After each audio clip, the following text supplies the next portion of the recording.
Ang nakaraan. Hindi magawa ni Claude at Belinda na ipahinto ang plano ni Ghislaine, kaya itong si Claude ay nakipagpastahan na naman sa ating bida, para lang maging sigurado ang kanilang buhay, na kapag hindi handa ang mga mandirigma na lumaban at walang kakayanan ng iba na gumamit ng mana ay hindi itutuloy ang digmaan. Dahil doon, sinama pa ni Claude si Alfoy sa pustahang ito, at para mapapayag pa ito na gawin ang patong-patong na trabaho ay sunod-sunod na papuri pa ang kanyang tinanggap. Pagpapatuloy. Ang dating si Alfoy ay hindi madaling madala ng papuri. Dati, noong nakatira pa siya sa tore, siya ay isang lalaking puno ng pagmamataas at tiwala sa sarili. Dahil sa matatag na pinagmulan at malaking talento, nabuhay siyang kampante at naniniwalang wala siyang kakulangan.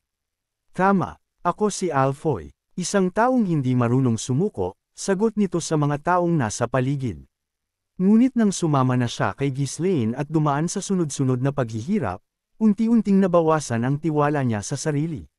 Madalas, hindi na niya alam kung para saan pa siya nabubuhay, at bigla na lang siyang malulungkot ng walang dahilan. Gayunpaman, ngayon, matapos siyang muling malunod sa papuri, naramdaman niyang bumabalik ang dating lakas ng loob niya noong nasa tore pa siya. Oo naman, kaya ko yan.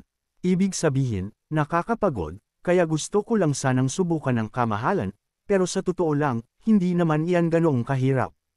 Kung hindi ko ito kayang gawin, masasabi ko pa bang ako ang tagapagmana ng tore?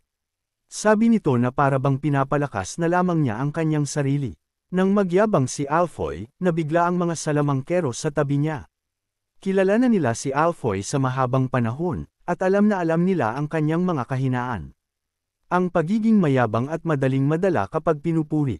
Bago pa man siya mapigilan ng mga salamangkero, isa pang malakas na alon ng papuri ang humulik sa kanya. Napakabuti ng loob, bagay sa isang tagapagmana ng tore. Ang ganitong espiritu ay hindi basta-bastang maipapakita ng sinuman. Iyan mismo ang dahilan kung bakit ang Crimson Flame Tower ay tinaguri ang pinakamahusay sa Hilaga, hindi ba? Sa isang tulad niya bilang tagapagmana, ang kinabukasan ng tore ay talagang maliwanag.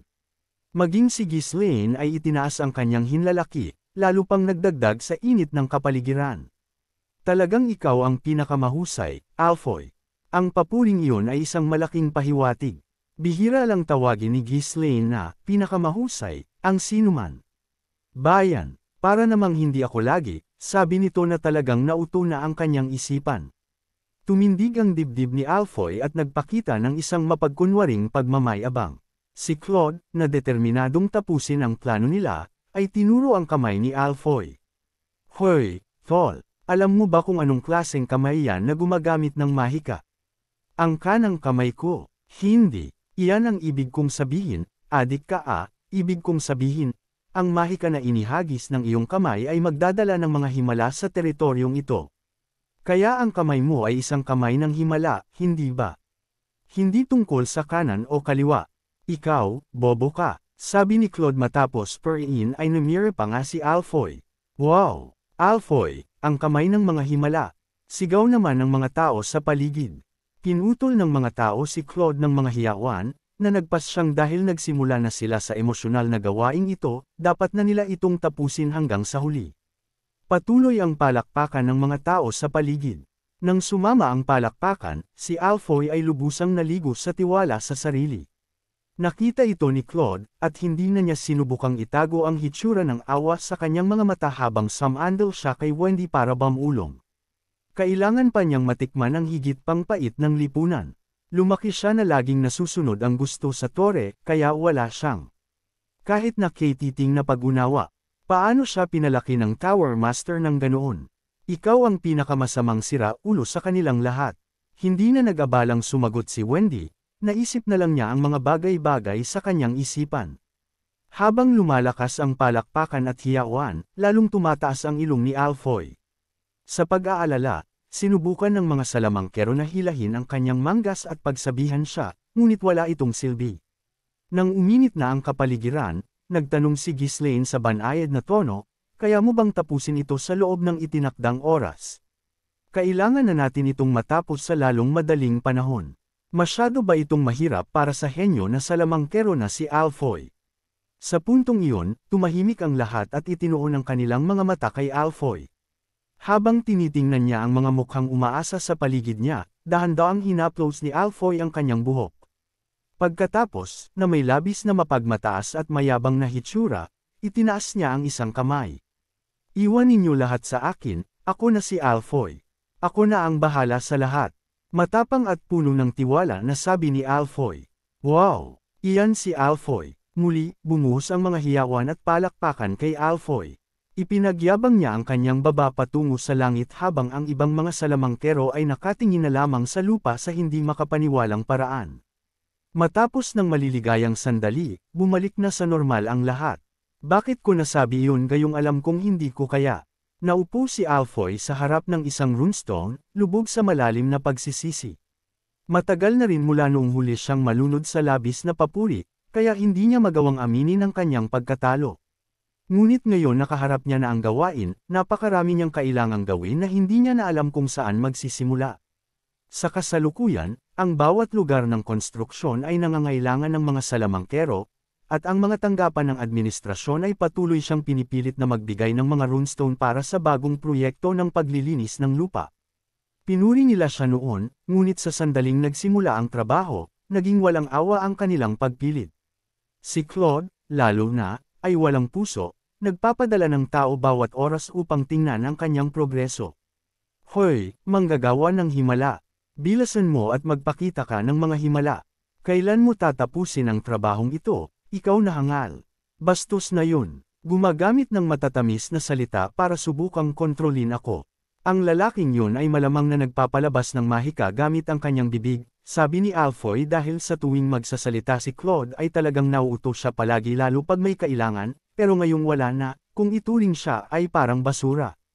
Para sa isang henyong salamangkero na tulad niya na mahulog sa ganoong uri ng panlilinlang, parang mayroong pang-akit na spell ang bibig ni Claude. Hindi alam ni Alfoy na siya ay magiging katatawanan kung may nakarinig man lang sa kanyang mga iniisip. Patuloy siyang ninangat-ngat ang kanyang mga kuko, nagbubulungan na may tumataas na pagkabalisa. Hindi, imposible ito. Paano ko tatapusin ang lahat ng ito? Kung gusto kong tapusin ang mana convergence array sa isang linggo, wala nang oras para gawin ang iba pa. Hindi magagawa ang schedule. Kahit na lahat ng mga salamangkero ay nagtatrabaho ng magdamag, hindi pa rin sila makasabay sa deadline. Ngunit ang aminin na hindi niya kaya ay hindi niya gagawin. Hindi papayag ang kanyang pagmamalaki. Bilang tagapagmana ng Tore, si Alfoy ay laging dapat na maging mapagmataas at perpekto. Habang nakaupo siya, malapit nang mawalan ng pag-asa, maingat na nagsalita si Vanessa. May ideya ako. Ano yun? Kaya kong ukitin ang magic array, pero ang problema ay ang kakulangan ko sa mana. Kahit na si Vanessa na ang nangunguna sa gawain ng magic array, dahil sa matinding kakulangan niya sa mana, walang pagpipilian ng iba kundi ang gawin ang trabaho ayon sa kanyang mga utos, na labis na nagpabagal sa proseso. Matipid na sumagot si Alfoy.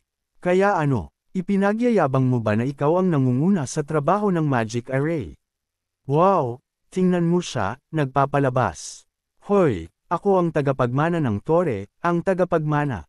Mas mahusay ako sa lahat ng bagay maliban sa magic array, ganun ba? Hindi ko lang pinag-aralan dahil isang minor na larangan lang yun. Hindi yun. Kung maaari mong ilipat ang ilang mana sa akin, susubukan kong tapusin ito ng mabilis hanggat maaari. Ano? Hindi. Hinihiling mo ba sa akin na gawin ulit yun? Baliw ka ba? Paano kung mamatay ka? Umatras si Alfoy at ang mga salamangkero sa takot. Noong panahon ng digmaan, napilitan silang tiisin ang lahat ng uri ng bagay, hindi alam kung ano ang mangyayari. Ngunit sa ilalim ng normal na sitwasyon, wala silang balak na ipasa ang kanilang sarili sa isang bagay na napakadelikado muli. Gayunpaman, mas naging mapilit si Vanessa kaysa sa karaniwan. Kung hindi natin gagawin, hindi tayo makakasabay sa deadline. Kung mahuli tayo, magdudulot ito ng maraming problema sa buong pag-unlad ng teritoryo. Alfoy, kumpiyansa ka na kaya mo ito. Kung mabibigo ka ngayon, mapapahiya ka. Mamapapahiya. Hindi yan pwedeng mangyari. Kung gayon paano kung I recharge ang mana sa mga runestone? Marami tayong runestone dito. Sa sandaling iminungkahi ni Alfoy ang paggamit ng mga runestone, na bahagi ng mga mapagkukunan ng estate, mas mabilis pang nagsalita si Vanessa. Paano natin basta na lang gagamitin ang isang bagay na ganoon kamahal?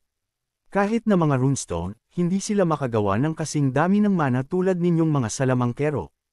Upang magbigay ng kasing dami ng mana tulad ng isang transfer ay mangangailangan ng napakaraming dami, at kakailanganin pa rin natin ng maraming runestone para sa iba pang mga gawain sa paglaon. Hindi ito aprobado ng kamahalan. Wow! Bigla, nagkaroon na ng saysay ang mga pinagsasabi mo, sabi ni Alfoy kay Vanessa na dating alila ang turing kay Vanessa.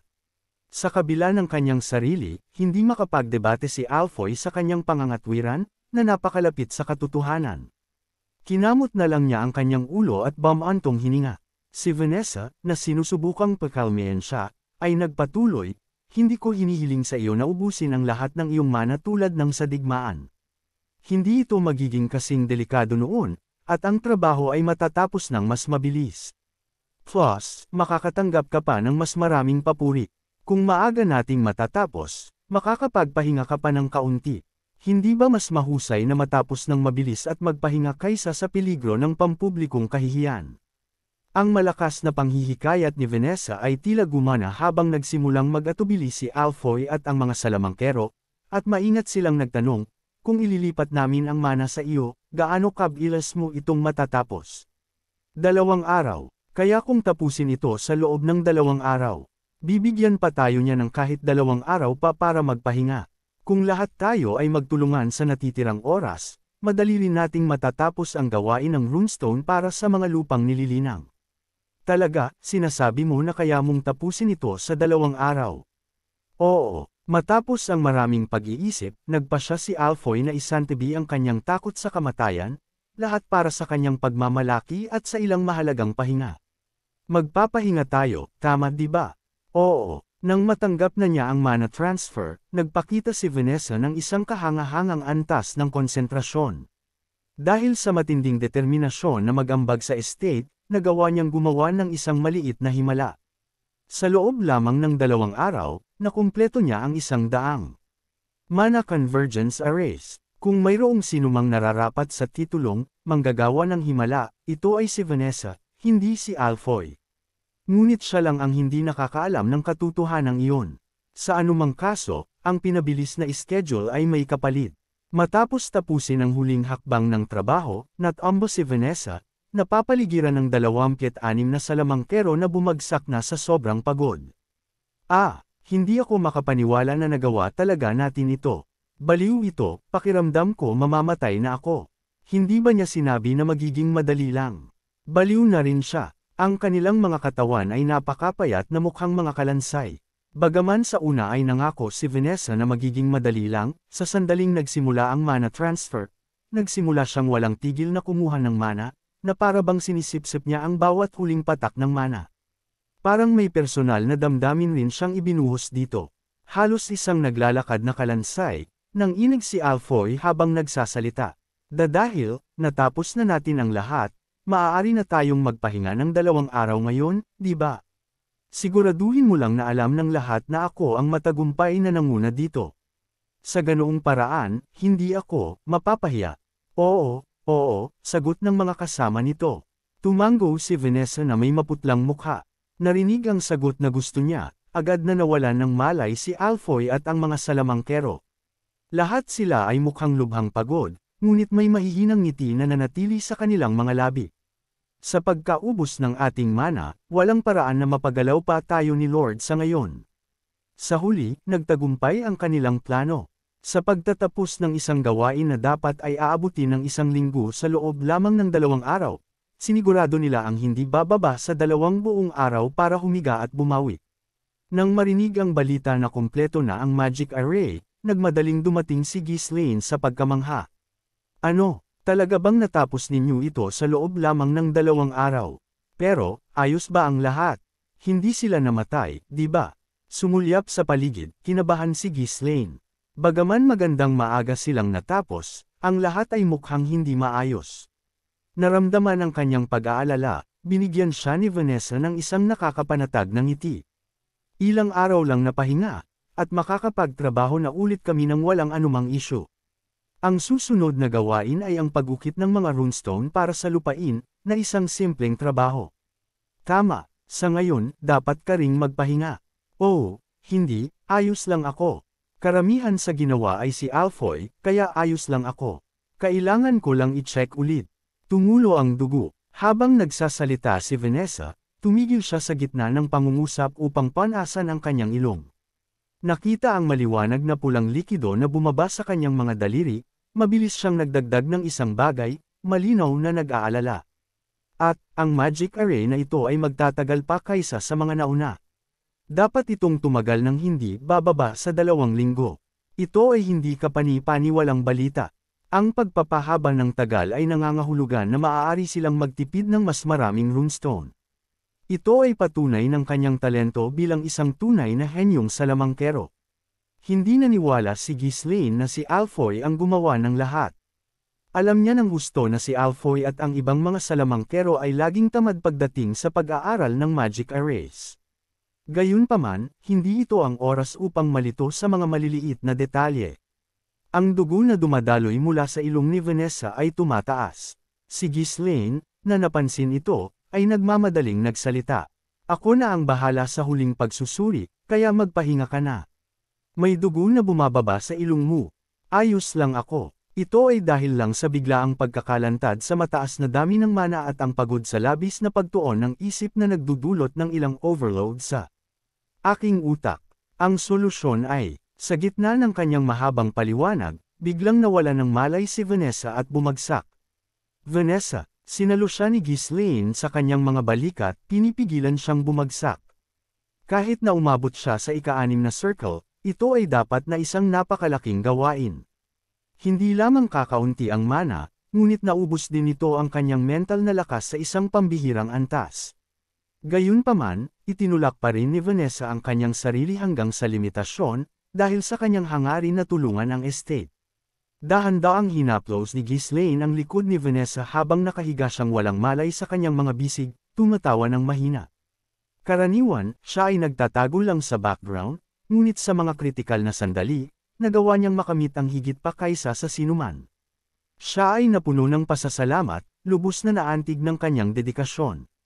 At anuman ang kanilang mga pamamaraan, naramdaman niya ang isang pakiramdam ng pagmamalaki para kay Alfoy at sa mga salamangkero na bumagsak matapos isugal ang kanilang sarili sa mapanganib na mana transfer. Gayunpaman, bilang tagapagmana ng Tore, nagawa niya sa oras na mahalaga. Kailangan kong bigyan siya ng kaunting bagay mamaya. Inutusan ni Ghislaine ang mga alipin na dalhin ang mga salamangkero at agad na ipinatawag si Gillian. Tumawag po kayo, kamahalan. Gillian, oras na para hatiin ang mga tungkulin sa pagsasanay at seguridad sa shift ng umaga at hapon. Ibig sabihin po, oo, nagsisimula na tayong magkaroon ng ganap na pagbabago sa katawan ng mga mersenaryo. Namingiti, ibinaling ni Ghislaine ang kanyang tingin sa unahan. Bago sa kanya ay umaabot ang 100 magic array, na kumikinang ng malumanay na may matahimik na asol na liwanag. Abangan! Kung nagustuhan po ninyo ang aking recap, huwag sana ninyong kalimutan ang mag-like o mag-comment. Maraming salamat.